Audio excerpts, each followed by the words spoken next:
దేవుడిచ్చు సర్వాంగ కవచంలో రక్షణ అనే శిరస్త్రాణం అనేది చాలా కీలకమైనది.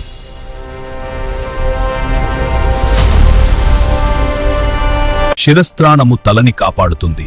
ఆధ్యాత్మిక యుద్ధంలో రక్షణ అనేది మన ప్రాణాన్ని మరియు మనస్సును కాపాడే కవచం. యుద్ధంలో శత్రువు మొదట దెబ్బతీయాలని చూసేది తల మీద.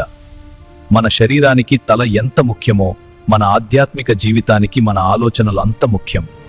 రక్షణ అనే శిరస్త్రాణము ధరించినప్పుడు నేను దేవుని బిడ్డను, ఆయన నన్ను రక్షించాడు అనే నిశ్చయత మన మనస్సును కాపాడుతుంది. శిరస్త్రాణం లేని సైనికుడు యుద్ధరంగంలో ఎంత బలహీనుడో, రక్షణ అనే నిశ్చయత లేని క్రైస్తవుడు కూడా శోధనల ముందు అంత బలహీనుడు. కాబట్టి ప్రతి విశ్వాసి ఈ శిరస్త్రాణాన్ని నిరంతరం ధరించి ఉండాలి, దానిని కాపాడుకోవాలి.